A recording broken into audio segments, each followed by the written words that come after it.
Ассаламу алейкум туғандар, қандайсыздар? Назарыңыздарда қайрадан эле базар жоқ каналы. Бүгін 13 июль 2022 жыл мен Бишкек шаарынын чыгыш тарабы. Кара Жыгач 2 конушунда жүрөм. Туғандар, ушул жерден бир сатылуучу үй чыкты эле. Ошол жөнүндө сиздерге маалымат берейин дегем. Биринчи эле баруу жолун түшүндүрөйүн. Мен турган жер Анкара көчөсү жана Субан ата көчөсүнүн кесилишинде турам. Бүгүнкү чыгарыштагы сатылуучу ушул Субан ата көчөсү менен түз түшүп барганда Кемин көчөсүндө жайгашкан тугандар. Анан бул жерден көптөгөн маршруттар, Бишкектин көптөгөн бурчтарынан өтүшөт. Түз батышты карай басып барсаңыздар, сиздер 7 апрель көчөсүнө бара аласыздар. Өйдө тарабы көк чар. Анан бул жакта Алтын Ордо. Чыгышты карай басып берсеңиздер, Рухий Мурас, Учкун, Туңгуч жайгашкан тугандар. Анда эмесе мен сатылуучу үйгө карай жол алдым тугандар. Сиздер лайктан басып өз оюңуздарды комментарийге жазып туруңуздар. Мынакей тугандар, келүү жолун көргөзгөнчө бүгүнкү чыгарыштагы сатылуучу үйгө да жетип келип калдым. Бул мына бүгүнкү чыгарыштагы сатылуучу үйдүн көчө тараптан көрүнүшү тугандар. Көрүп тургансыздардай ворот орнотулган жана көрүп тургансыздардай көчө тараптан пескоблок менен забор кылынган тугандар. Жанакы Анкара көчөсүнүн бул жерге чейинки аралык 450 метр көргөздү Яндекс карта. Мына бул туш тарапта Городской каток жана дагы бир эл аралык университет ушул жерде бар тугандар. Бул үйүстөн көрүнүп турат, аралык 500 метрдей көрүнөт болжол менен. Андан ары эми ички тарабына кирейин, калган маалыматтарды берейин. Мектеп боюнча айтсак, мектептер жакын эле жерде, эки көчө ары жакта жайгашыптыр. Садик деле ошол жерде жайгашыптыр. Жакын жерде балдарыңыздар жөө барып келген болгон жерде мектеп, садиктер бар. Андан ары коросуна кирейин тугандар. Бул мынакей сатылуучу үйдүн коросунун көрүнүшү. Жеринин аянты 6 соток тугандар. Документ боюнча кызыл китеп, техпаспорт бар экен. Баратан жабылганчы шамал бүгүн бир аз ачылып кетип кайра. Так, жеринин аянты 6 соток, документтер боюнча кызыл китеп, техпаспорт бар тугандар. Алды тараптары көрүп турганыңыздардай навестин ылдый тарабы стяжка болгон. Кенен 1-3-4 машина баткандай жер бар экен. Анан үй жөнүндө айтсак, 160 квадрат метр, үйдүн өзү эле бышкан кирпич менен бүтүрүлгөн, тышкы тараптан утеплять этилиптир тугандар. Бышык кылып сейсмопояс, колонна баарын куйганбыз дейт тугандар. Окей. Мына ушундай көрүнүштө мынакей бул жакта 2 этаждуу үй болуп калат.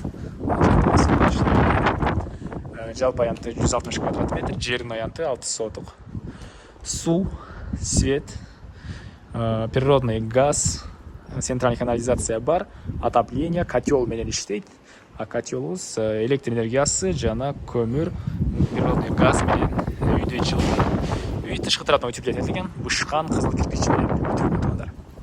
Мына ушундай көрүнүштө азыр видео жүрүштө. Бул жакта дагы көмүркана, летний кухня, склад, ушул сыяктуулар бар. Аларды азыр видеонун жүрүшүндө көргөзсөм, биринчи эле болуп чоң ички тараптарын көргөзөйүн, андан соң ал жакты көргөзөм тугандар. Айта кетчү нерсе, бул тапчан, мол мебелдер баары калат экен. Бул чоң үйгө кирүүчү негизги үйдүн эшиги. Мына ушундай темир эшик орнотулган тугандар.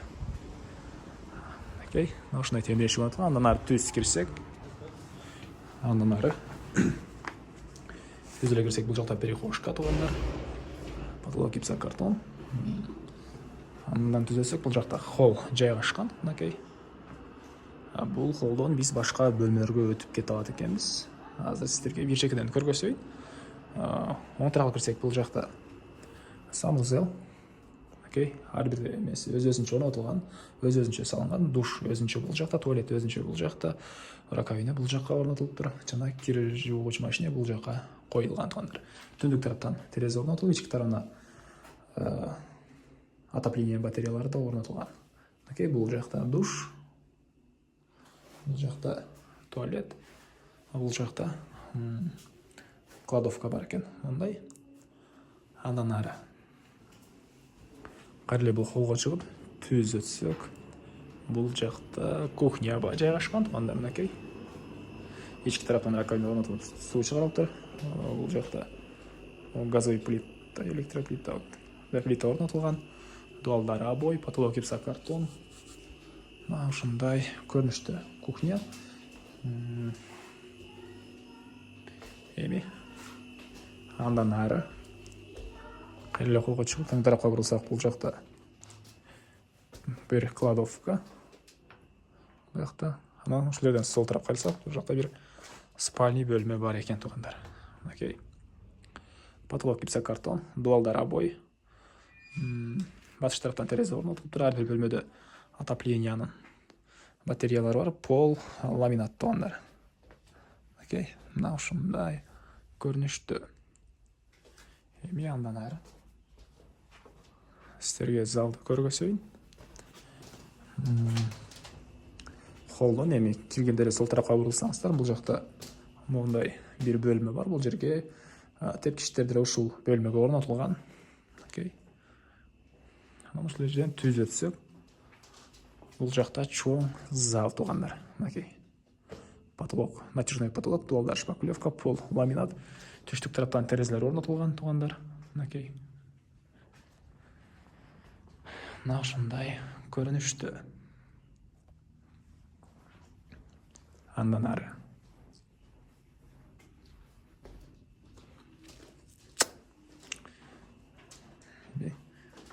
тепкичтер менен түз чыксак, бул жакта туугандар мындай холл. Бул холлдон биз эки бөлмөгө өтүп кете алат экенбиз. Бул холлдун потологу гипсокартон, полу ламинат, түштүк тараптан чоң терезе орнотулган туугандар. Мынакей. Бул жерден короосун көргөзө кетейин.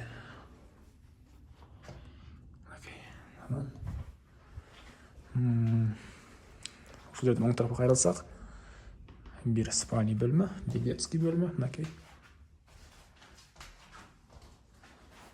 Анан кайра эле холго чыгып түз өтсөк, ал жакта дагы бир бөлмө жайгашкан. Окей.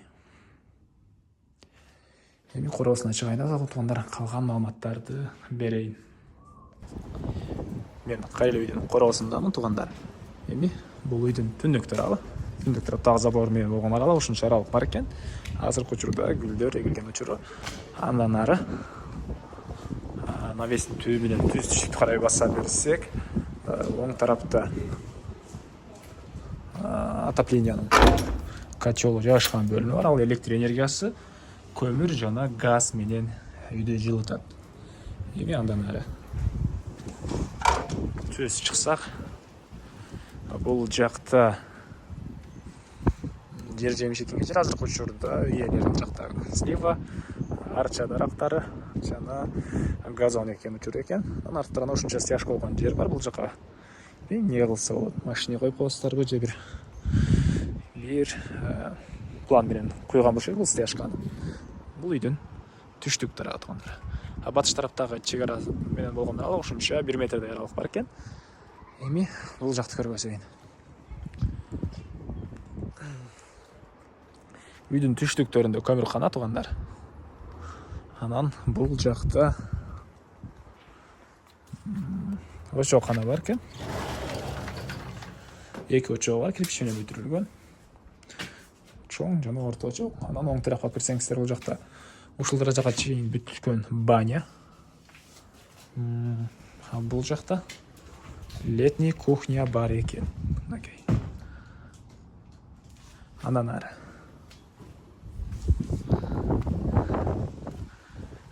бул жакта мондай склад. Окей. Жана үйдүн тышкы туалет бул жерде жайгашкан. Бул жакта. Мына ушундай туугандар. Эми бул үйдүн баасы эле калды окшойт, айтылбаган. Бул үйдүн баасына $98,000 деп атышат. Сүйлөшүү болот туугандар. Эсин номери менен экранга калтырабыз, аны окуп сүйлөшүп көрүңүздөр. Сүйлөшүү болот. Негизги маалыматтарды дагы жолу эскерте кетейин. Кара жага чеки конушу. Бишкек шаарынын чыгыш тарабы, Туңгучка жакын болуп калат. Үйдү тарабы алтын орто, жерин 6 соток, документтер боюнча баары бар. Үй толуктуу кирпич менен бүтүрүлгөн, 160 квадрат метр. Тышкыртан утеплять этилген, документтер боюнча баары заңк. Андай эместермен коштошом туугандар. Кийинки чыгышка чейин саламатта калыңыздар.